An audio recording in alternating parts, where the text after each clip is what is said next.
profe. Hola, te voy a hablar de la Revolución Cubana. Y bueno, en un principio, Cuba, luego de poder revolucionarse del Imperio Español, dejar de ser parte del Imperio Español, pues la ciudad de Estados Unidos, pasan a ser un pueblo libre, pero no tan libre porque estaban la mayoría controlados por Estados Unidos, ya que Estados Unidos controlaba su economía y controlaba su producción de azucarera, que en ese momento principalmente se ocupaban. Básicamente controlaba gran parte de lo que sería Cuba.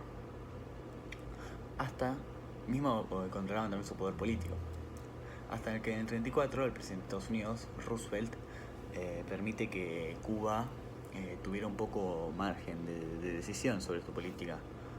Por lo que acá aparece un militar conocido como llamado Batista, que se mete en realidad en la política cubana en el 33, pero se mete en la política cubana en el 33 con la revolución de los sargentos, y luego en el 40 se hace presidente mediado a las elecciones que lleva a cabo y ocupa el cargo hasta el 44, donde termina su mandato como presidente. Después, en el 52, organiza un golpe de estado por el cual logra acomodarse como dictador y establece una dictadura que lo mantiene en el poder hasta el triunfo de la Revolución Cubana en el 59.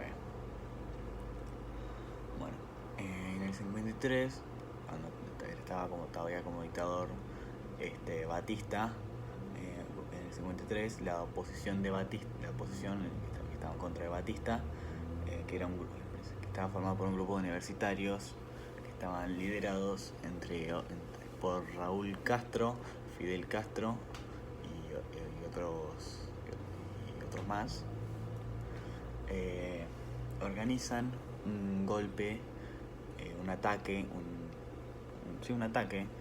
al cuartel general de Moncada, que con el fin de lograr obtener de este cuartel armas por las cuales luego podrían repartir entre los ciudadanos en contra del régimen batista, para que esto los ayudasen y pudieran al fin derrocar a este dictador.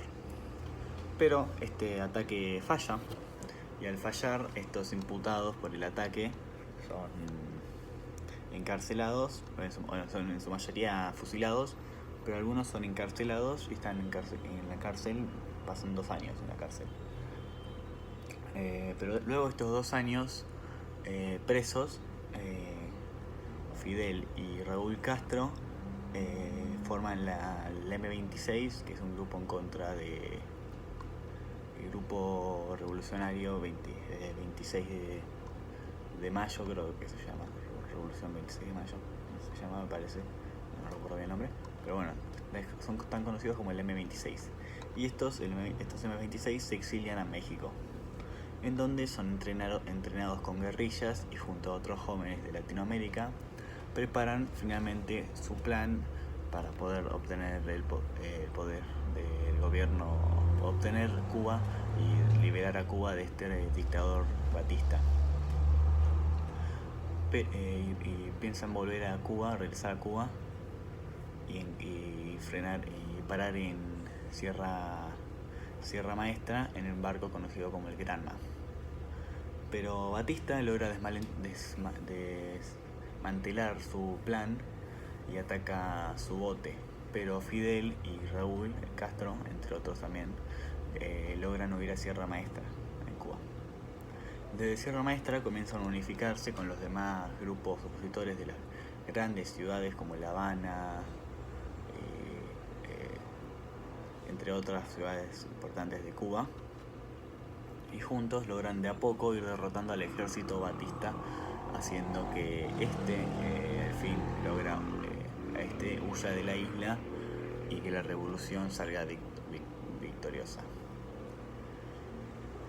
Luego de la gobernación los nuevos gobernantes del país de Cuba comienzan a buscar a los protagonistas de esta dictadura de Batista, y estos protagonistas que torturaban, robaban, básicamente eran corruptos y hacían un montón de cosas que claramente no están permitidas, pero lo hacían igual porque como era su dictadura hacían lo que querían. Entonces estos los buscan a estos y la mayoría son fusilados y a otros también los enjuician, pero en su mayoría son fusilados. Y también le quitan todos sus bienes que habían obtenido de una mala manera, ya que habían sido robando, obteniendo dinero del pueblo sin que en realidad ellos merecieran todos esos bienes que tenían. Pero bueno, ¿cómo se dividieron los cargos, ¿no?, de este gobierno? Porque de alguna manera tenían que dividir. Entonces los principales cargos fueron ocupados como presidente. Pusieron a Urrutia, que era un abogado que en el desembarco del Granma, en Sierra Maestra, defendió a este grupo de universitarios,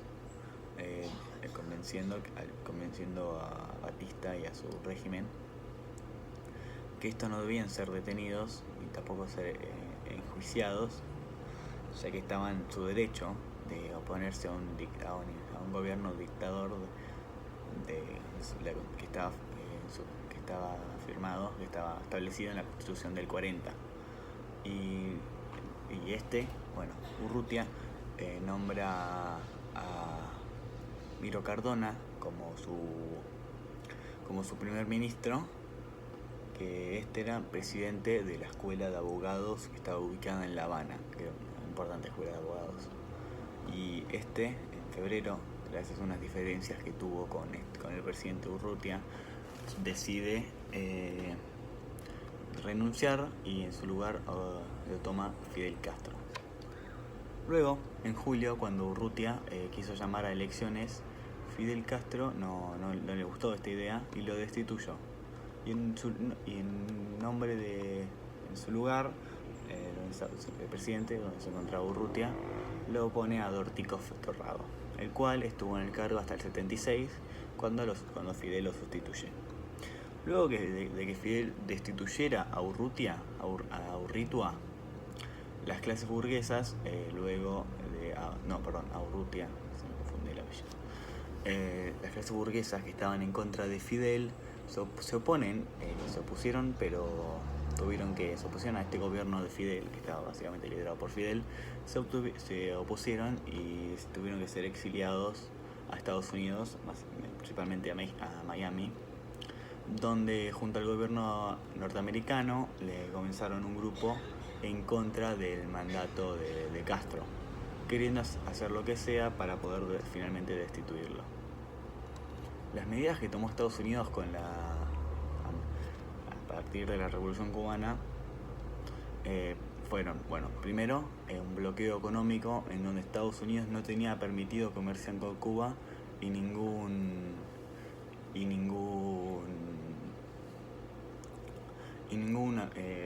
ciudadano norteamericano tenía permitido viajar a Cuba. Y entonces, con los años, la cantidad de cubanos que emigraban a Estados Unidos fue creciendo en gran medida, haciendo que juntaran la suficiente fuerza para que finalmente en el 61 invadieran la bahía Cochinos en Cuba. Pero el ejército de Castro finalmente los destruye a este intento de invasión, ya que tenía un gran poderío militar. Y esto para Castro fue una victoria muy importante, ya que Castro estaba unificado con la URSS, pero ¿qué significa? Que pueda vencer a una invasión que estaba también básicamente organizada por Estados Unidos, ya que no tenía, a pesar de que no tuviera ningún norteamericano, ya que Kennedy, el presidente norteamericano en esa época, no lo permitió, logra que Cuba esté bien visto y que que la URSS, o sea, esto fue importante para Castro porque logró que defenderse básicamente de una invasión norteamericana sin la necesidad de la ayuda de la URSS. Pero bueno, en este mismo año Estados Unidos propone una ayuda financiera entre los países latinoamericanos en la cumbre de Santiago del Estero, en la cumbre de... Ay, no me sale el lugar. Bueno, en la cumbre no de Santiago del Estero, en la cumbre conocido como de la cumbre de la OEA, en la cual estos aprueban esta ayuda financiera que propuso Estados Unidos para los países latinoamericanos. Y luego, después en el 62, Estados Unidos, con miedo a dictadura de Castro en Cuba, propone la expulsión de Cuba de la OEM. En la OEM, Cuba estaba representada por un representante conocido como Guevara, de apellido Guevara. Bueno, pero nada, no va a ir al caso. Estos se oponen a esta expulsión de Cuba de la OEA. Se oponen unos países como Argentina, Brasil, Uruguay, entre otros países de Latinoamérica que están en contra de que se expulse. O sea, no votan, o sea, lo que refiero es que no votan a la expulsión de Cuba. Esto genera en Argentina un gran miedo entre los militares, una preocupación, y estos le van a hablar al presidente Frondizi explicándole su punto de vista y haciéndole entender que no quedaba bien visto Argentina, como que de alguna manera ayudando a Cuba perdía relaciones con Estados Unidos y otros países que estaban a favor de que se eche Cuba de la OEA. Entonces, Argentina y el presidente Frondizi decide cortar todas las relaciones diplomáticas que tenía con Cuba. Bueno, y también este representante de Cuba, que había dicho anteriormente, que es de apellido Guevara, con la Revolución Cubana en Latinoamérica empieza a charlar sobre sus ideas de que si en realidad se quería una revolución, debía ser por la parte armada y debía formarse con guerrillas y debía atacar a este gobierno del que estaba en contra, no diplomático, sino dictador, debía oponerse a esta dictadura. Y a lo largo de los estados latinoamericanos se comenzaron a formar grupos guerrilleros en los que algunos países como Argentina y Uruguay fueron derrotados finalmente militarmente, y estas ideas de Guevara se detuvieron.